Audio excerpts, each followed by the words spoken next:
So before this Kundalini awakening happened, I did 30 years of trauma therapy and healing, and also Qigong.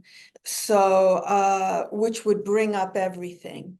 And I learned, and you know, I made a lot of progress, but it wasn't until I found the work that you mentioned, which is called trauma releasing exercise, TRE, which involves shaking.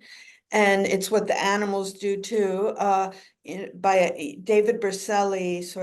It's not anything that someone invented. It's a natural reaction of mammals, to release trauma. But it wasn't until I found that and integrated it into my practice that my healing, that my healing took off, because it wasn't integrating into the body.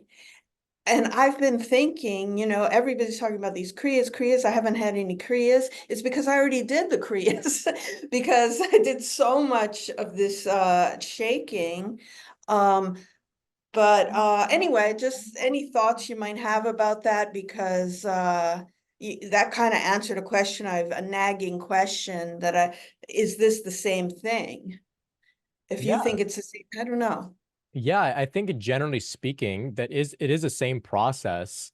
In the same way that we can engage something like pranayama, right? We can sit and say, I'm going to do pranayama, but also that can happen spontaneously to us as well.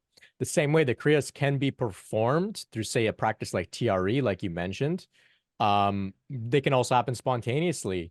One Yeah, thing but I would say, you don't perform it when you do it. You allow it to happen. right. So you create context for it to allow it to Yeah. happen. It's a natural function of the body. I think the body's inclination is Yes. to release it, right?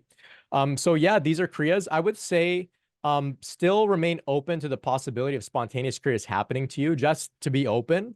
Because if you tell yourself, I did it already, then when your body or the Kundalini wants to move through you, there may be a subtle psychological block to it Mm. happening spontaneously because you've told yourself you did it already. The same way with me, I thought this was the Kriyas were done, but then when I went on retreat, they started happening like crazy. And I just said, okay, whatever, it's just gonna happen, let it happen. I enjoyed it actually. I love this stuff. But that's one thing I would say is be open to it. And also keep in mind that Kriyas don't just serve to release trauma, tension, stress, etc.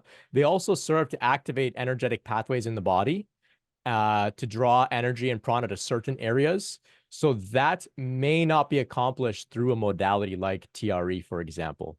TRE may be focused more on the release of trauma, but there's space that opens up, which then energy can flow into different parts of the chakras, activate different parts of the body, different, you know, abilities and whatnot can come online as a result of Kriyas as well. So that's something to keep in mind. They're twofold. It's not just for stress release, it's also for facilitating our evolution. And evolution isn't just about healing and returning to a baseline.